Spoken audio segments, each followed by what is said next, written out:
I'm Sir Flowbojan Thunderhammer. And I'm Teflon Frosthammer. And I'm Cabbage Tidehammer. And this is WAK. If Amtgard knighthood means anything, you can't knife a motherfucker and keep it. And the thing that people need to understand essentially about arts and sciences events is that your scores don't matter. Do you want a black phoenix or a white phoenix? Jeez, language, man. We're on right. a freaking podcast, for fuck's sake. Mind-blowing experience, right? Hello, everyone, and welcome to WAK, where we discuss topics important to the Amtgard community at large and talk with interesting people from around the foam fighting world. It's been a 15-hour day for me so far. It's also been a minute since you messed them up like that. This week, we have Screech on, and as you'll notice, we have the whole WAK crew here right now as well. Vidalia, please say hi from... oh, man, I thought Vidalia was here. I guess she's not. Hi. But Screech, thank you so much for coming on the show. We always like to start by asking our guests the same question. Screech, how is it that you got into foam fighting? So it's a really long story, and feel free to cut me off if I elaborate too long, because I will do that. So back in high school, one of my good friends came to me and said, hey, my buddy came up with this idea for a sword fighting thing. We want you to join. And I was like, that sounds awesome. And then in short, I was much more excited about it than they were, and I kind of took over. And we'd looked up a bunch of different foam fighting groups, but being in high school and kind of like outside of Atlanta and not being able to drive, we couldn't go to any of them. And then I went to college in Auburn after I graduated, and I was like, and I was talking to some friends about the foam fighting stuff, and I was like, oh yeah, I want to look and see if there's any groups near me. And then I found a local Belagarth Park, or Daggerhear Park, they kind of did both. Went out to them, and then that is kind of how I initially got started into foam fighting. And then after a few years of doing Daggerhear and Belagarth, I kind of switched over to doing Amtgard. So what was it in particular that drew you to Amtgard over Daggerhear and Belagarth? Was it just the availability or something else? So we were trying to grow our park to the point that we could get a official club with the university, and Amtgard has an official structure for arts and sciences, for awards, for leadership, for all that. And so, and some other people had done Amtgard parks in the area, and I'd gone to a few events, so I was already familiar with it and everything, and I like that a lot. So we kind of got an Amtgard park going up in conjunction with the Dag park. Huh. Kind of around the same time, in the hopes that the Amtgard park could eventually kind of start a club with the college. And then that kind of we never really got into the college bit, but then I got into Amtgard and kind of stuck. Yeah, who needs college? We got Amtgard. No, I'd never thought about using the AI, or not the AI, goodness, the awards, the arts and sciences structure to sort of integrate with like a college group. That actually sounds kind of cool. Is that something that like other groups are doing? Should we be doing that? So I know for a fact there are some other Amtgard kingdoms where they have a couple chapters that are like based out of high schools. I don't know which one specifically, but I know that there's one where like the monarch of the kingdom is like a high school teacher who runs a club at his school. And I know that down in I think in Florida, there's one or two colleges that have a club that is for Belagarth or some other foam fighting group, and they actually like sponsor people and have paid for them to travel to events. Oh shoot, that's actually really cool. Back in ye olden times, I don't know if it was Mystic Glade or Radiant Valley, but they had one at the Pellissippi campus, and then Metro. That was actually Sleeping Dragon. Oh. That had a Pellissippi campus, yeah. That was, by the way, started by Gillen and Darko. Yeah, they were talking about it at Park yesterday. And then Metro had a Hardin Valley High School. It was like not quite a splinter, but it was like a subsection of Radiant Valley when it was Oak Ridge only. Huh. Which is where we got E from. Mm-hmm. Is that where we got E from? Yeah. Oh shit, I didn't know that. All right, so the reason we're all here is both you and Vidalia did some interesting, really interesting fundraising stuff very recently. Now, because I know it's going to make Vidalia shake violently until she gets to talk, would you please start the conversation and tell us, first off, how you got this idea, and then tell us a little bit about the execution of it? So to quote one of my favorite professors from college, good artists make, great artists steal. I saw somebody else do. It was Sir Watt and Hogman pre-COVID ran Come Try LARP, quote unquote, events in their home kingdom. Yeah. And I saw what they did, and I was kind of following all that, jumping in all the groups and stuff, and I liked it a lot, and I wanted to do it. COVID hit, and then so I've had it in the back of my mind ever since. And then now that we're kind of hopefully out of that, I was able to finally kind of implement that and put some of the stuff that they did and adapt it to what worked a little bit more for our park. That's awesome. So just to dive in a little bit, what did work a little bit more for your park compared to those like Come Try LARP tournaments? Was it just like a location or timing thing? So it wasn't actually Come Try LARP tournaments. They would take like $400 or $500 from park coffers or from personal funds and split it half and half into making loaner gear and doing Facebook advertising to bring people in and putting up posters and stuff all around town. I put most of my funds into weapons. And then I tried to use a lot more cost-efficient methods of marketing to people, such as I started making a TikTok and I try to put something up at least once a week, just saying, hey, I'm hosting a big LARP event in Birmingham. Tell all your friends, bring all your friends. We had people posting to Reddit, trying to bring it up. And then there's a million Facebook groups for every single small town within an hour of here saying, hey, what's going on? Post your events and post your sales and other stuff. And so I posted in a bunch of those other groups advertising the event, and now we have a bunch of people that couldn't make it to the event but saw the posts still want to in make those it out. groups. Yeah, and they still want to make it out to one of our other weekly meetings. And then there's also a bunch of other foam fighting groups or LARP groups that I kind of cross-posted saying, hey, if anybody's interested in cross-gaming, or if anybody who does more parlor LARP is interested in trying out a more buffer LARP, that's come actually check us out. really cool. So like results-wise, what are we talking here? Like as a fundraising effort, I mean, you don't have to give us exact numbers because that might be private, but I would describe it as more of a recruitment effort. Okay. Yeah, well, I mean, it was still, more recruitment. Honestly, we covered our expenses, plus or minus a little bit, but now we have over 50 loaner swords for the park, which I take that as a net positive. Yep. And we had over a dozen new players come out to just that one park day, and I'd say for every new player, we had at least one or two others who said, I'm busy this day, I can't make it, but I am coming out some other time. Nice. Oh, that's really cool. That's no joke. That's awesome. I mean, I would have taken 6 as a super successful campaign. Yeah, right. A dozen with more in the wings is great. Yeah, absolutely. And not to mention the loaner gear as well. That's no joke either to have for anybody who needs it. Yeah, right? Yeah. It's super impressive. Some of them were at the craft in chat, like the online crafting together thing, so they seem really dedicated. Already? They were already at your crafting chat? Oh, yeah. Wow. So we usually do we used to do every Wednesday. We're switching to doing it bi-weekly, where we do a craft and chat on our Discord. Wednesdays at 7 p.m. Shout out for anybody else that wants to join.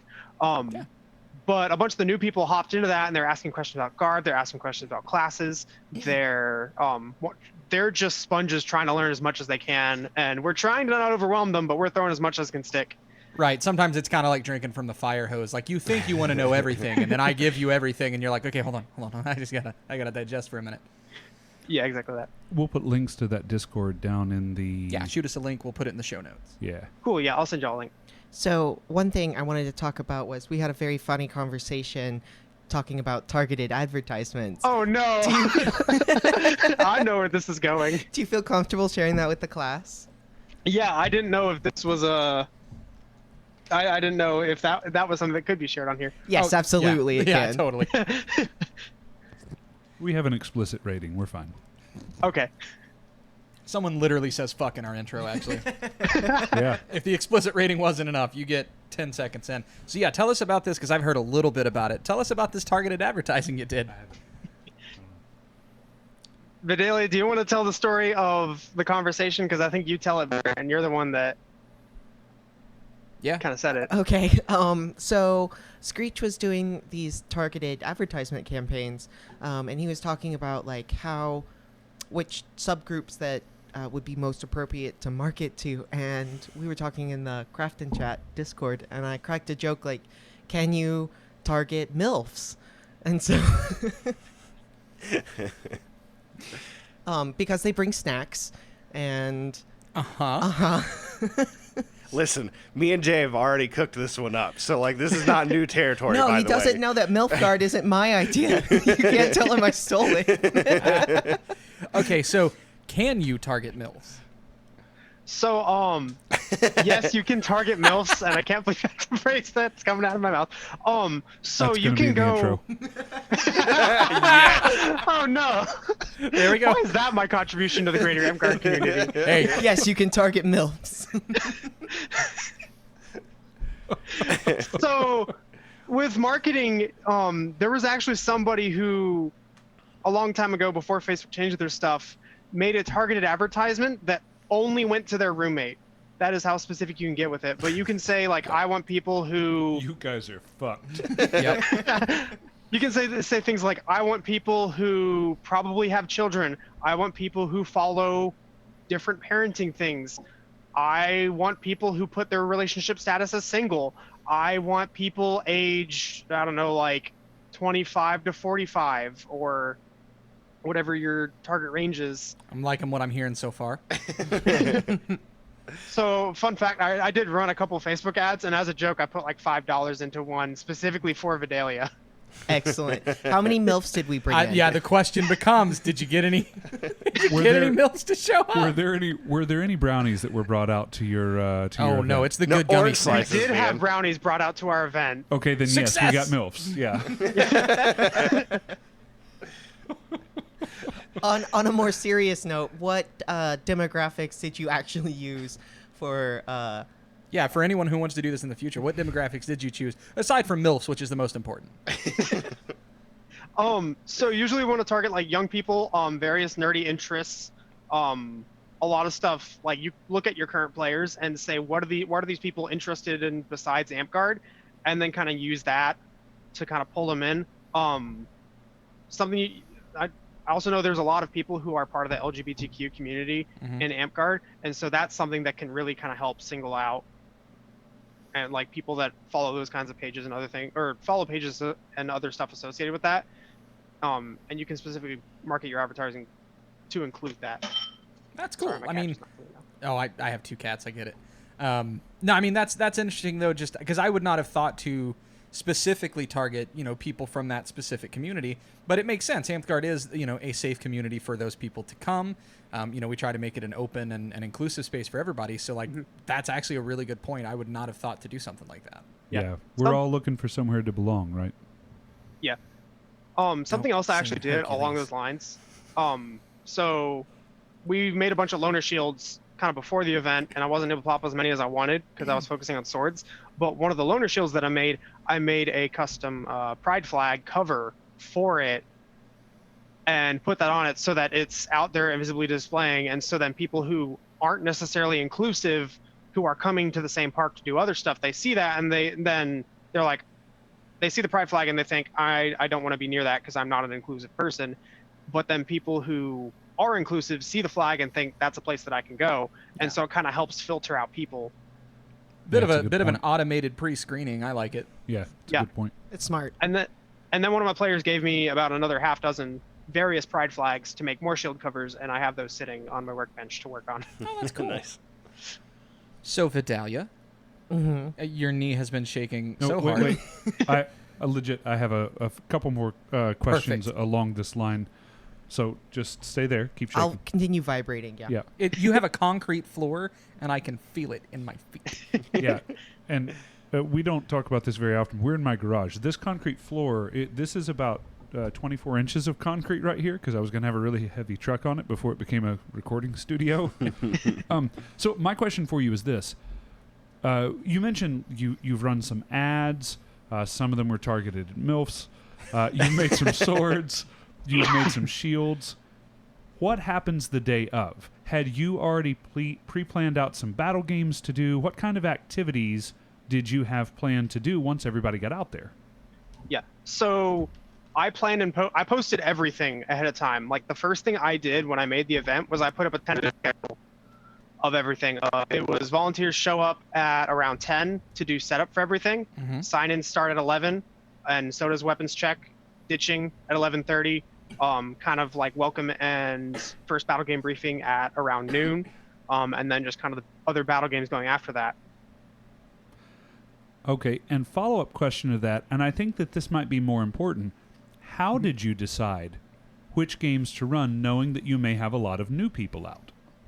So, I specifically chose stuff that people who have never touched a Boffer sword in their life are already familiar with the concept. The first game we did was Capture the Flag. Yep. Everybody knows Capture the Flag. And also, I made these giant banners. Love it. It's a sword cover. I was going to say. So it fits in your sword bag. And there are dozens of photos from the event of new people running around, waving these around. And they loved it. And it also made it super clear and super visible. And was just fantastic. I like the idea of using that as a sword cover. That's cool. Yeah. And then when this eventually fails, I can throw it on a new sword. Yeah. And then the second game we did, it's essentially a multiple hill King of the Hill. And even though it's like a control points or whatever, I worded it in simple terms that everybody's familiar with. And then we also, all 3 games we did militia games, so that they just learn the combat. And then the third game, it was a Kill the King or a VIP game, but the king could anoint people to special roles that were diet versions of different classes. And the kings would specifically focus on a lot of the newer players to promote them to those roles. And then and they also had magic armor too. So the new players got to experience armor and fighting with points and kind of tracking all that. And then also each one of them got one spell or class ability that they could use unlimited. And so they got a ton of practice with that, and they got a chance to kind of try out some of the different classes and see what they liked. Huh. So this was Warsong Gulch. Yep. And then Arathi Basin. Yeah. And then Amtgard Light. Yeah. We'll call it Light Guard. Yeah. I called it diet versions of classes, which I think is a great way, because it's just one ability and 1 point of magic armor. Unless you're the diet warrior, you got 2 points of magic armor at that point. Right. Radiant Valley has done something very similar. Raider. Yeah, what we used to. So we've done a couple of different takes on it. We did the Raider for a while, which was kind of a diet version. We've also done things where new people that said, "Hey, I want to play Wizard."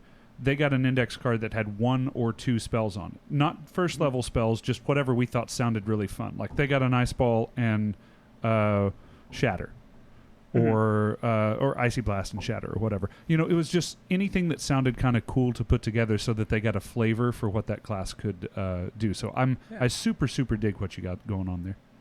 Yeah. To kind of jump off of that. Sorry, because I know you look like you're about to say something. I found the person who made the original Andy the Amtgarder graphics. So I could use some of that for promotion for the event. And I'd seen some that are level 1 class cards. And he has a whole set, and he sent me the whole Google Drive and everything. And if you guys want it, I can send it to you if you remind me after. Yeah, we'll throw it in the show notes. That'd be cool for a lot of people to have. Yeah, and so next park day, we're running kind of along with the current story. Everybody's going to be level 1 just for that one park day, because it's all the newbies coming out. And then I'm going to print off all of these level 1 class cards for all the different classes. And so then the newbies, when they want to pick a class, and it has just preset spell list and just a good mix of all their abilities and everything.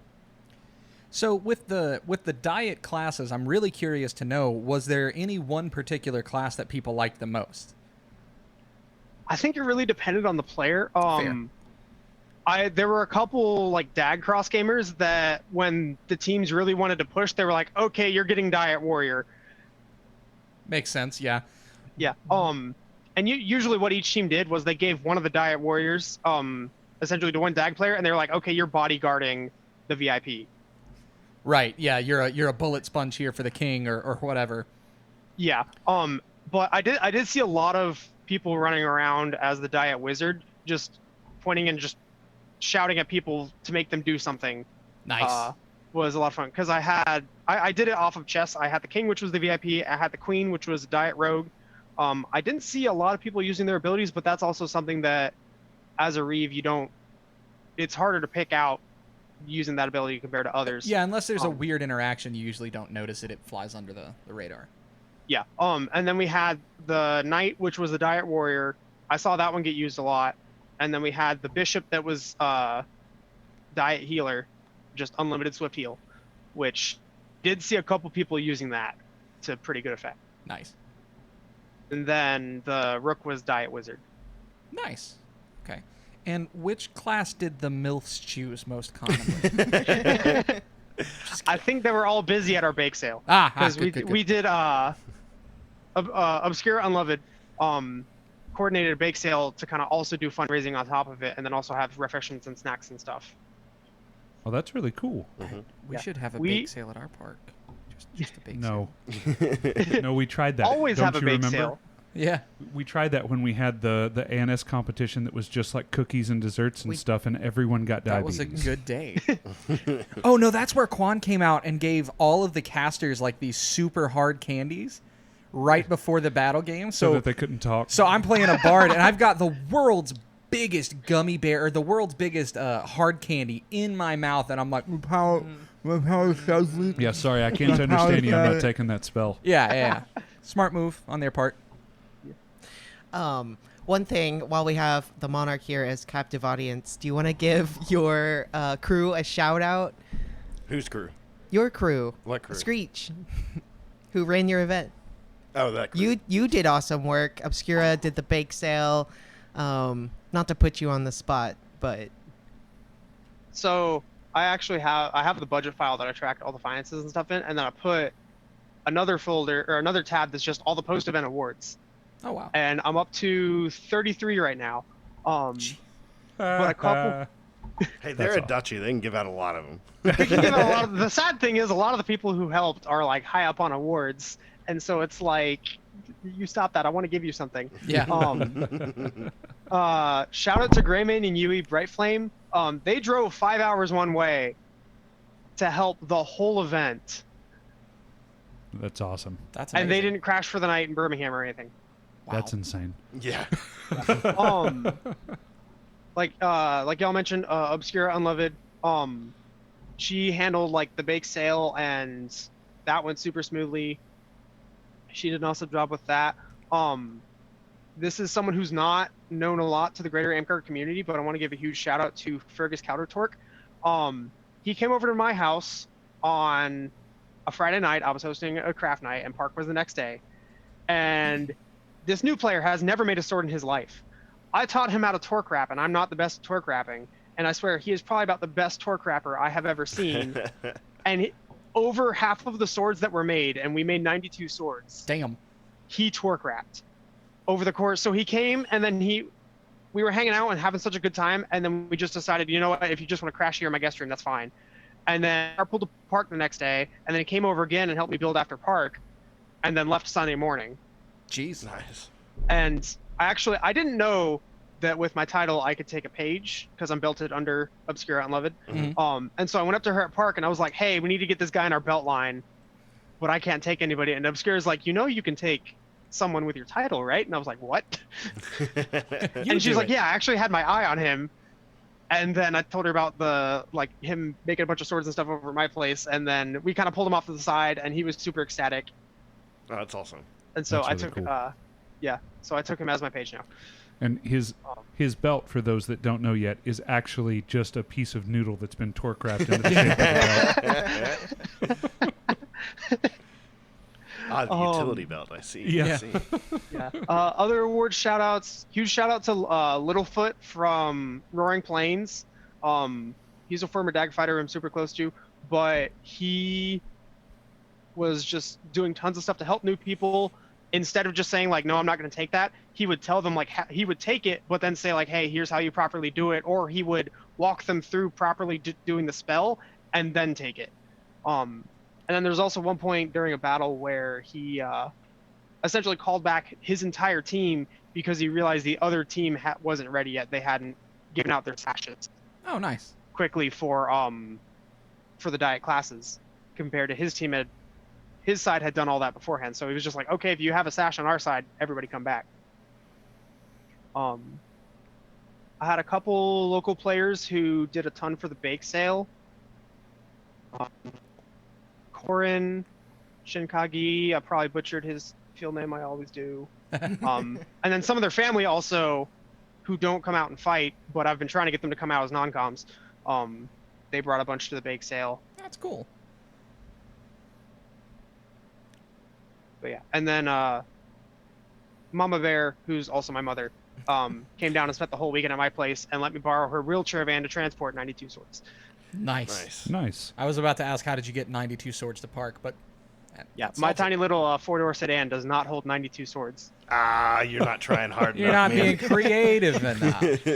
Just picturing them glued to the top. And Yeah, I'm picturing like an amped Mad Max Fury Road car. Yeah. So, Jeff, no. Don't look at me like that. No. So, one last question from me about the setup for this. From, first thoughts to delivery of this, about how long did you take? Whole planning process. I think I went to my wife like 2.5 months, probably like 2.5 to 3 months actually, before the event. And I was like, hey, can I do this? And she just immediately was like, yeah, sure. And I was like, what? Okay.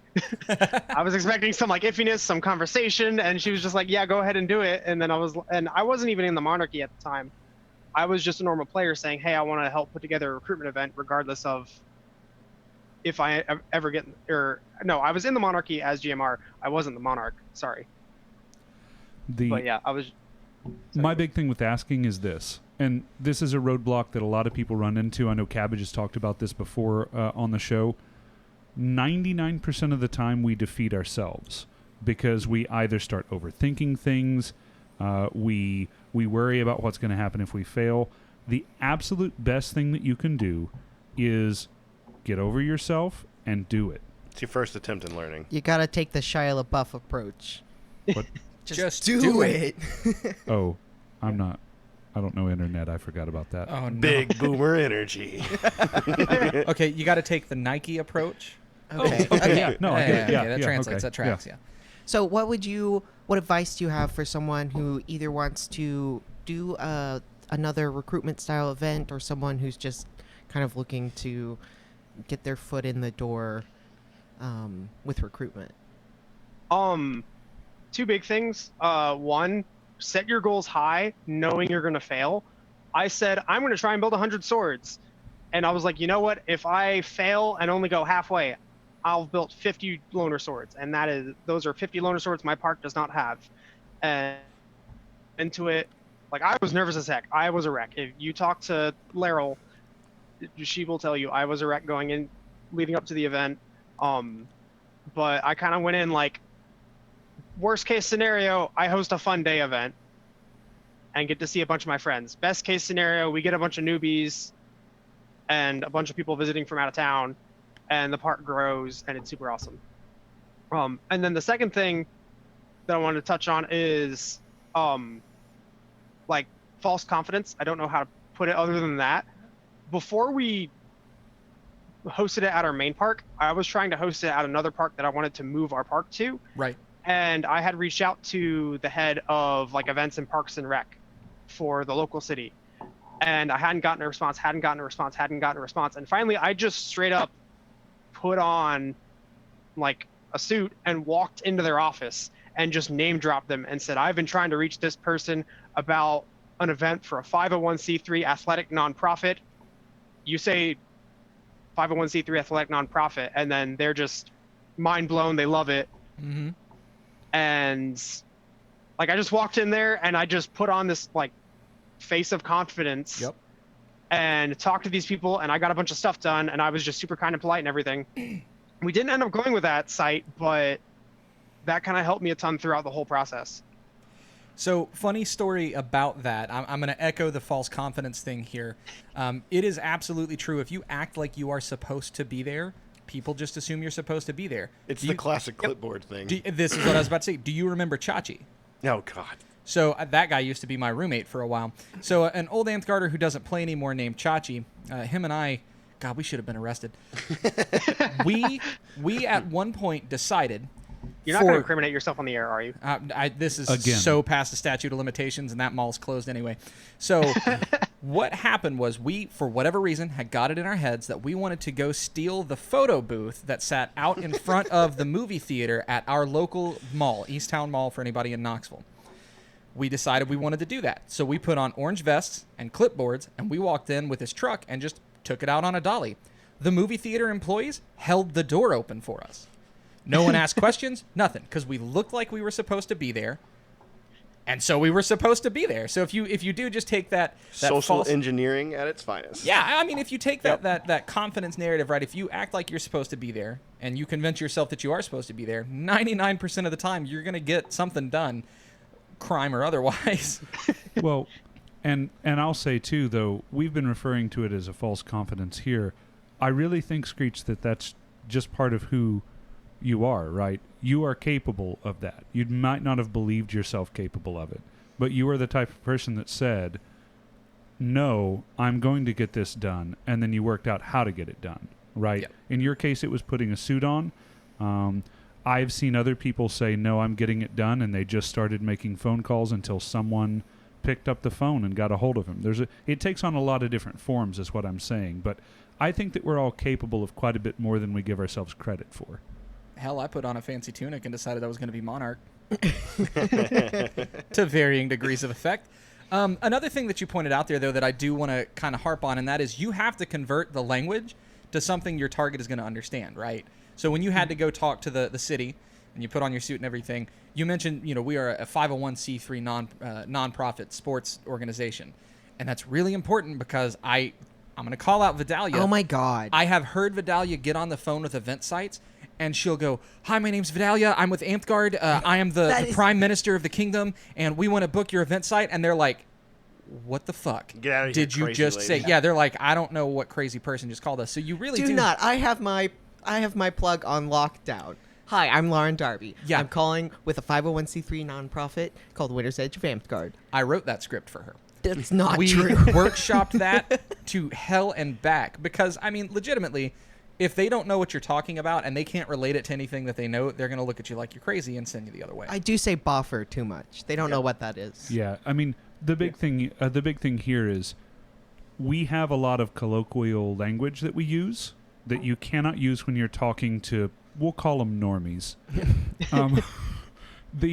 You can't use things like your position in the company, like your regent or prime minister or something, unless those are standard terms. Like if you happen to be the monarch and you introduce yourself as the CEO or the CFO as the prime minister or something, those things are okay. But you've got to think about this from an outside perspective when you're going to talk to these people, because you can lose them very quickly. Well, and more importantly, in many cases with something like this, they're going to be doing business with you. So they need some amount of confidence from a business or from a even like a local government standpoint that they know what you're doing and can sort of trust in that there is some kind of process. If you say, "I'm the king and I'd like to," they go, "You're not the king of shit, and who are you, and how did you get in here, and did you go through the metal detector?" And so it's a very good point to use the correct language when you're dealing with those outside Amtgard bodies.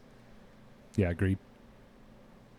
Yeah, and also on that point, that's not just important when you're going to businesses and governments and stuff like that. When you're recruiting new people, yep, they also don't know the lingo of our game. And so you need to put it in terms that they'll understand until they come out enough to pick up all the lingo of the game.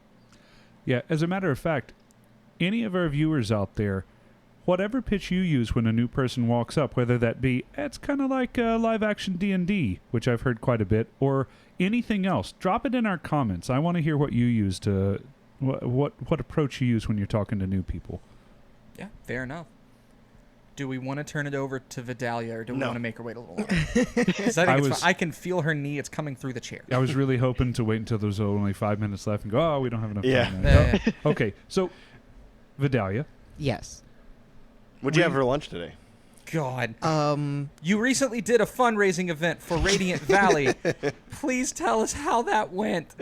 My back's hurting, y'all. So we fundraised at the Pirate Festival. It wasn't just Radiant Valley. We had Buccaneers Respite with us as well. We raised $2,600. That's amazing. I do want to stop you real quick to correct you. It's Buccaneer.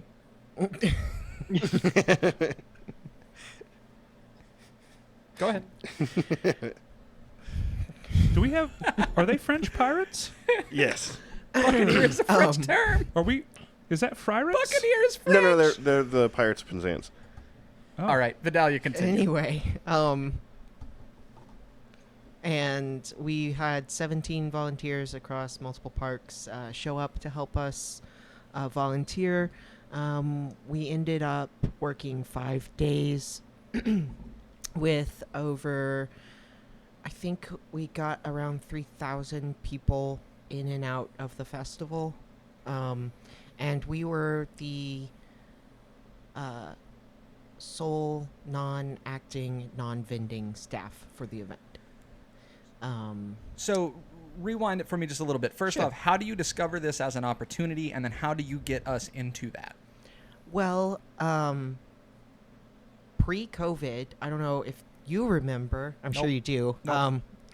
You set up the fundraising structure through the board of directors, the Oh, yeah. fundraising committee. I did do that, didn't Yes, I remember and that. so during that time, we had researched a bunch of local parks or local conventions, Renaissance fairs, medieval festivals, and pirate festivals that Radiant Valley could go and fundraise at, either through vending, like selling swords, or staffing. And so we couldn't do it because the pandemic happened. And then, but I just had that document sitting around, and then I started going through it and calling all of those locations and shooting the messages. So I shot the Tennessee Medieval Festival / Pirate Festival a message February 10th and was like, hey, Radiant Valley is looking to work with you guys. What would that process entail? What can I do to either vend or help run the event to fundraise for our 501c3 nonprofit? And I got a message back, and we did it. Yeah, I mean, main takeaway here is it's a pretty long tail from start to finish when you get in with these organizations. So that's how you get the idea. That's how you get into it. Talk a little bit about the sort of stuff that you did there. Like, what did we do? I know Beefy sold some stuff. I think we had a couple of booths, and then there was a lot of like volunteer work going around. What was all that? Yes. So we had two major ways to raise profits. We had a booth, and we had staff that we were working with. And our booth made, I think Beefy sold one scarf, so we made $5. You were selling scarves in the summer. Yes. But Buccaneers Respite, I don't know their numbers. They were also in with the booth on a, and they sold boffers. And I don't know how many boffers they sold because I was not working the booth. I remember they were talking about they had sold through like more than half of what they had brought, but I don't know what that number amounts to.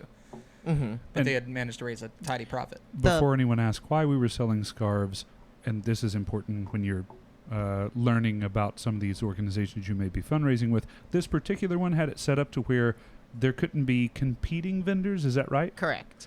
So you couldn't sell the same thing as another vendor. So we couldn't sell garb or anything like that. Correct. Okay. Yeah. And they also didn't allow bazaar type, BAZAAR, bazaar type shops. So you couldn't sell more than one thing in your booth. Huh. Yeah. So we got stuck with scarves. They're pretty scarves, though. I mean, listen, I've seen the stuff Beef makes. It's really cool. Again, he was just selling scarves in 100-degree heat. Correct. So that was probably destined for failure a little bit. But the main thing that we did with our vending booth, though, is I had flyers. Right. I printed out as many as I had paper for, and they were gone after the first weekend.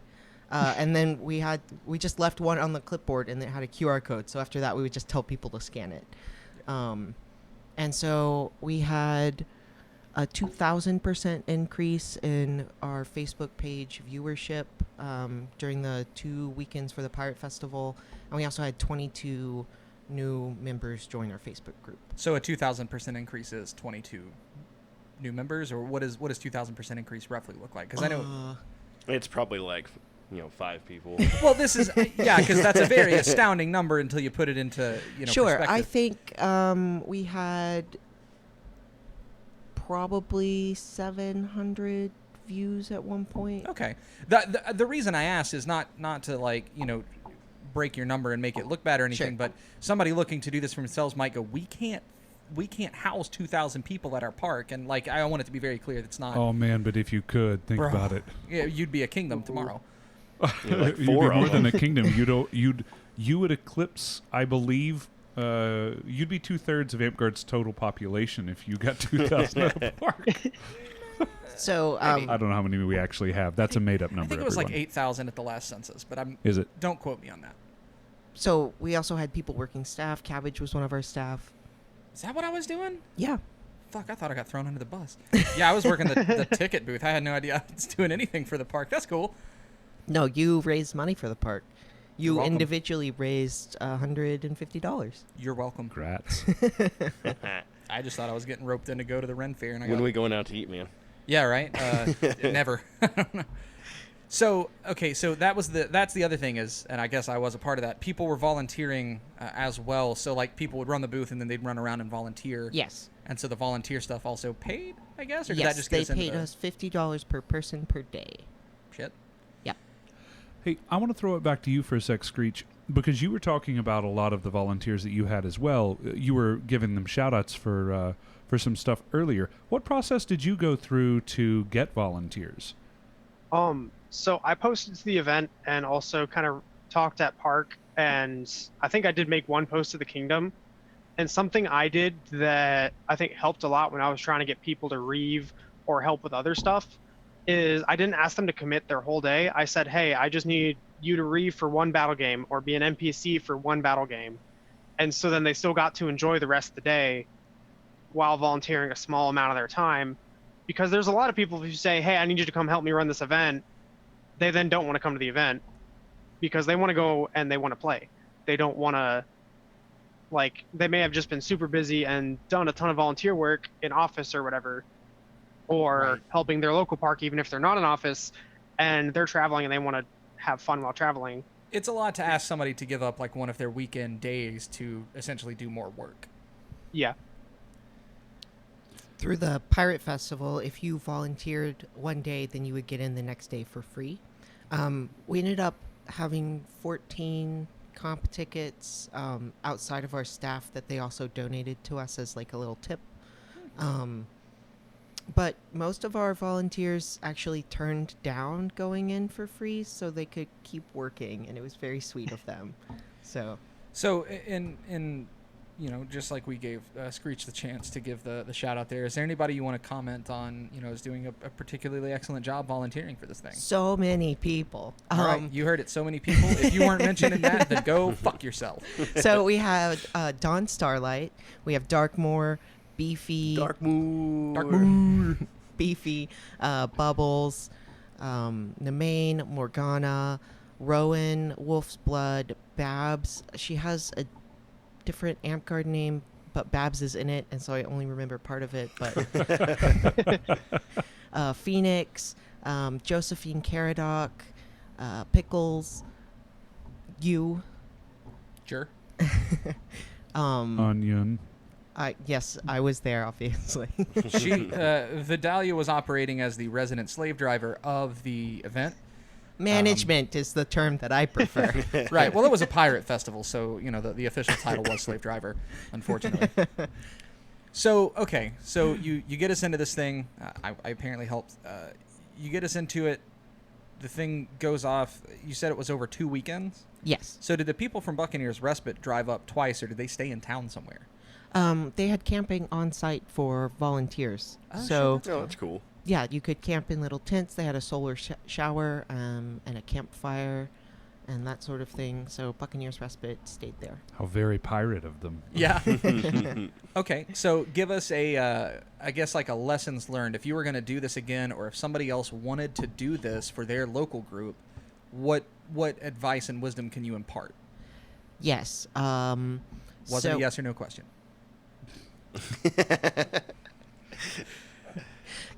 Cut the cameras. I'm going to do physical violence. I got to drive you home later. Please don't hit me. So, I would say planning is a very important part. So make sure that you have a schedule for your volunteers. Have someone... Oh, Ollis. I forgot Ollis. He was also there. Did a great job. Played his drum. make sure that someone is there to float back and forth, to cover shifts. And you can just Google search or Facebook search local Renaissance festivals, medieval fairs in your area, and just shoot them a message, because you miss all the shots you don't take. So Yeah, Michael Scott. So did it seem to you like, and I know you can't speak for all Ren fairs on this, but did it seem to you like they were, super eager to get volunteers? Do you think other Ren fairs are also kind of constantly looking for a volunteer staff? Or they said that we were the best staff they had ever had. They thanked us and tipped us. That's deeply upsetting. Both with $280 worth of free tickets and with a $100 tip. They've also gone ahead and asked us to come back in October for the medieval festival, which, by the way, Winter's Edge, if you want to no, go ahead, finish your volunteer and raise money for your local chapter, Radiant Valley takes no overhead for the organizing of the event, so you take home the full amount that you work straight to your pot coffers. Yeah, plus anything you vend, I guess, if you can get in as a vendor. What weekend will that be? It'll be the first 2 weekends in October. Oh. Yeah. I'm gone again. Sorry, Flo. So I want to do a recap, because we've gotten to hear about two very successful things that's happened here. One of the things that was consistent among both of them is the time frame was fairly short. One was February to, what would you say, end of May? Mm-hmm. So about 3-4 months, we'll call it. And one was, Screech, you said it was about 2.5 months? Yeah, I think it was about 2.5 months. I'm actually pulling up the event because I'm curious about how long it was now, so I can get a specific number. That's fine.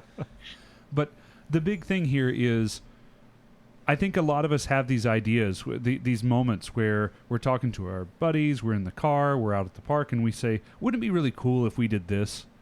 The difference between those moments that you have and what Screech and Vidalia were able to accomplish is they just went and did them. They immediately said, well, let's go ahead and start planning it. What are the things that we need to do to make this fun happen? What are the things that we need to do to make this fundraising happen? And then they just did it. This is very much a you end up beating yourself up to a point where you say, I just can't do it, or it wouldn't work, or it wouldn't be good enough, or something like that. And it's just not true. Yeah, like in college, I contacted the Nashville Zoo to see if I could interview a zookeeper for a college thing, right? And like I was like, they're not gonna have time for that kind of thing. They replied to me that day and said, yeah, we'll do it. You can just do that? Yeah, apparently. For later. Again, put the clipboard on and the orange vest and go act like you're supposed to be there and get things done. I was told to move this chimp from here to my house. This has become very Rocket Raccoon. Anyway, the take is, you can just do that? Yeah, you can. So reach out to local Ren fairs or other festivals that you can vend at, your local park for recruitments. You can do it, because we did. That's awesome. So, Vidalia, you said that in October Radiant Valley is going to be having a medieval fest held by the same people. Yes. And probably a lot more successful scarf sales. Also that particular one is bigger than the Pirate Fest. Yeah, it's about twice as big. Yeah. Oh, nice. Screech, do you have plans to duplicate your event anytime soon? So, especially a lot of cross gamers say like, hey, you should do a season opener style event like this, like every year, because there's a lot of groups that do a season opener when it starts to warm up again. Yeah. I know that there's some other groups that used to do openers that aren't necessarily doing them as much now. Like they did some pre-COVID, but haven't done any. Next year, I definitely want to do another big recruitment style event like this. Yeah, that sounds really good. Also, you were a robot there for a little bit, but that was all part of the plan. Screech is definitely a human being. So, I mean, That's actually a really good point. We always have the concerns about, like, how do we, I guess, thaw things out after Winter Amtgard, because there's always some attrition over the winter. So, like, I like the idea of calling it, like, a season opener. Well, like, one of the, I can't remember if it's Dagger Bell, but one of them's like Wolfpack opener, and I think that's the park or something like that. And like, it's a very big thing they hold in the gym every single year, kind of deal. That's cool. So like, I never really thought about running the recruitment thing as an opener type thing. That's actually a really excellent idea. So let's do this. We're at the point of the show where we typically start to wind down. I want to give each of you a free space to sort of talk about anything else you might want to, put out to our audience. Screech, if you'd like, we can start with you. If you need some time, we can start with Vidalia. I can use some time to think a little bit, but first, before that, I missed Subway Footlong in my shoutouts earlier. No, it's fine. You don't got to. Yeah, you don't have to say anything about it. Yeah, no one likes that guy. He's no fun to fight. I'm anyways, because he kicked ass at my event. He brought Pop-Tart to help, and while I was trying to run a bunch of other stuff, he was helping with weapons check. While I was busy setting up the field, he was grabbing some newbies and doing some ditching or sparring. And I reached out to him and I was like, hey, I just want you to read one battle game. And then he came down, he's like, no, I'm helping you the whole day. Yeah. Nice. And he just didn't stop helping, and I really appreciate everything he did. Yeah, Subway, at least in Amtgard, is the human equivalent of an orange vest and clipboard. He will just take people and start telling them what to do. Hey, you, go move that. You, come here. So he's very good about that. We'll start with Vidalia then. Vidalia, is there any, sort of bits of wisdom or anything you want to just plug to the audience here before we get to the last segment of our show? Bits of wisdom, never had that. So, but Radiant Valley's 20th anniversary is coming up this year. Is it only 20? So I believe we're going to do a 20th year in the beginning of August. I'm not sure if we're doing it the first or second weekend of August, so check out scheduling at our Winner's Edge Facebook group or local Facebook group. But we're going to try to do some pretty cool stuff. We'll also be hosting the Regional Arts and Sciences tournament there for our Best of the Best.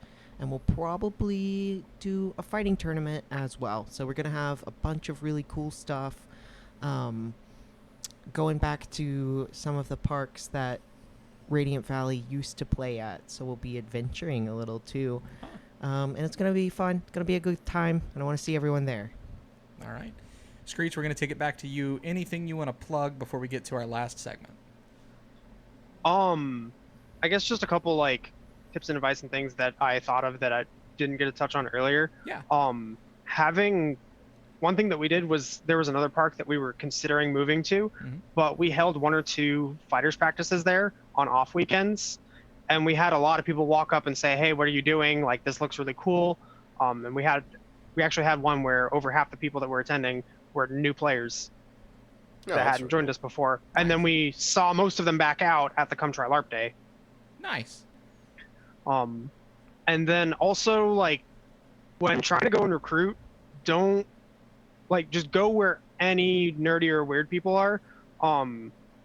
There's other groups they'll work with conventions to host big demos at anime cons, at, I know at Dragon Con and MomoCon every year. The local DAG chapter, High Spires, works to do a demo. And then Howling Pines, the Enterprise Alabama Park, told me that their most success they've had with recruiting has been going to tattoo shops and putting up posters in tattoo shops and talking to those people. Huh. That's cool. Yeah, that would get me. I thought that was really cool, and it seems totally out of the blue, but it's like no, it's straight up our people. Yeah. I mean, I've got 2. I feel like at least half of ELW has some sort of a tattoo somewhere. To kind of pitch in on that one, there's a group in Knoxville called Fun with Friends, and it's like a other one. It's like a thing where they kind of do a random thing every Thursday or something like that. Yeah. But we haven't kind of followed up with them any, but they were interested on trying to come out on a Sunday for our thing too. So you might look out for, I don't know if that's a national thing or anything, but like a Fun with Friends or like a group meeting thing that does activities. So I know, I think it's Nirvana Comics here in Knoxville has a LARP social once a month. What? Where, yeah. It's like 5 minutes from my Fuck, house. are we And not I there? had no idea about it. That's cool. Yeah, so you can just go and like meet other LARPers, and I think they do like a dinner style murder mystery thing also. So like That's cool. might be fun to check it out sometime. But I'm sure that if you're interested in having like a LARP social, there's lots of comic book stores or game stores. Our game store allows us to host craft nights there sometimes. So there's a lot of cool things. Yeah, lots of opportunities for outreach in general. All right, so last segment of our show is always asking for a fun, funny, crazy, epic Amtgard story. I'm going to make it a little more specific. I want to do something from your specific event and from your specific event. I want stories from that, not wider Amtgard as a whole. Screech, would you like to go first, or would you like to make Vidalia do it? I'll let Vidalia go first because I've been going first most of the night. All right, Vidalia. Oh, jeez. I'm trying to think of a crazy story that happened. Anything catch on fire? Oh, Okay. Nope. Now we got to chase that one down. Yeah. I know No, some it's people not- got burnt. I mean, you were there. There was the cops were called that one time. Oh, That's yeah. not a fun story, though. No, yeah, no. Tell a better one than that. I'm thinking. Anybody save the day? Last minute. Darkmoor saved the day by showing up. Fair. We were short one volunteer 2 days because someone couldn't make it, and so Darkmoor ended up coming out on his birthday weekend to help cover spots. So it was very sweet of him, very nice. That's not a fun, crazy story, though. Give me a second to think, and I'll come up with something. Screech, vamp for me. I can drop a tiny short thing while you're thinking. So you never finished the MILFs. There's a second part to that. So during the discussion on the Discord, Vidalia said, Screech, you need to bring, and if y'all follow me on TikTok, you've probably seen this already. Vidalia said, Screech, you need to bring MILFs because they bring snacks. And I said, Vidalia, I bring snacks. Like, we already got the snacks. Like, well, and then Heralder just immediately jumps in with perfect timing saying, Screech, that makes you a MILF. God bless Heralder and his And timing. the two of them competed to see which could be the first one to update my Amped wiki, the official MILF of the Everliving Woods, and who would be the first person to message my squire. It was And Heralder. inform my squire. Yeah, Heralder Yeah. was the one who Nice. got both of those. He's a little quicker on the draw, but yeah, and that was a pretty hilarious conversation to get a screenshot of. Okay, I love that story. It's a very funny story, and I'm glad that you were able to finish it. But can you tell the story about the newbie that ran with the flag? Yes. That's cool. I'm gonna let you finish it all. I'm gonna let you Yeah, I finish, thought but that that's was where the we were best going. story about. Yeah. So, there is this one new player, Shania, who was kind of timid about getting out on the field. Her significant other was super into it, and she was kind of cautiously picking up a sword. Still seemed interested and was definitely going to get on the field. And then in like the second game of Capture the Flag, she's the back of a group of players, mixed newbies and vets, who are pushing to grab the flag. And one of the vets, I'm not entirely sure who it was, grabs the flag and then gets legged, and he just reaches behind his back and he's right flag and just yells, take it, take it. She grabs it and books it around the whole edge of the field. The whole field is cheering her and like saying like, go there, go score. And all these other players like run out of spawn to block for her and form a human wall. Nice. So that she can get the point. And there are a bunch of pictures Living Woods Facebook group of her doing this victory lap to score for her team. That's awesome. That was one of my highlights of the event. That's pretty epic, for sure. Yeah, that's really cool. I love that story. I think that's gonna be like burned in that newbie's memory forever. That's what you're looking for. Yeah. Absolutely. Yeah. Vidalia, do you have anything for us?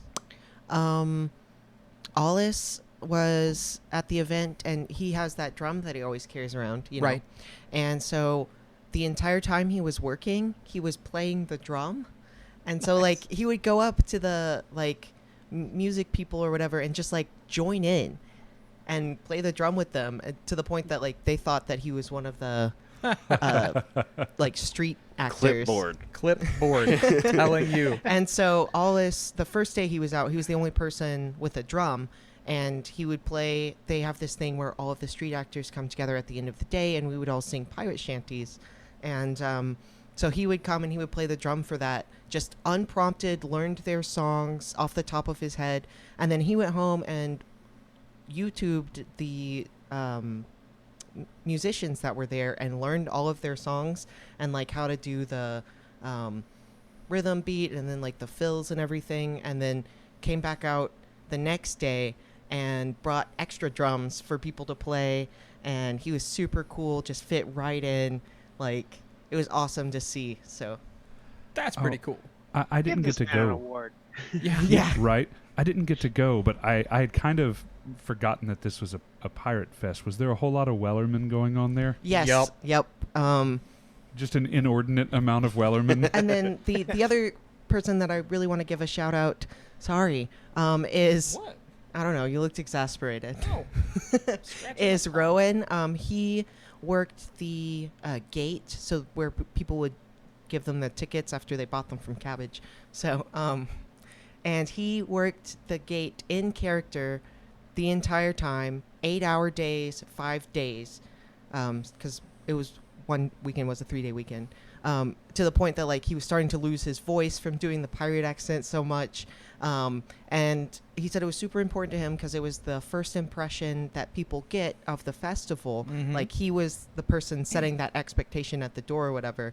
So huge shout out to Rowan for being in character the entire time. Mask. Did you guys hear that? That was weird. So weird. All right. Thank you so much, Screech, for joining us and talking with us. It's super cool to hear about how we can raise funds and obviously how we can increase our memberships. I think there's a lot of good takeaways from this. Vidalia, thank you so much for being here as our backup Jeff, just in case this one failed. Send me any links that you want in the show notes, and I will put them down below. And Okay, awesome. one last thing before we go, too, I want to give an extra special thank you to all of our Patreons and everyone who supports the show in any way. If you would like to support us, one of the best ways to do it is just like, share, and subscribe. Links to Patreon and all of the other ways to support the show are down in the comments. Hey everyone, thanks for listening. If you liked what you heard, be sure to subscribe to our podcast on YouTube or Spotify to get notified about new episodes. And make sure to follow us on Facebook for announcements and more.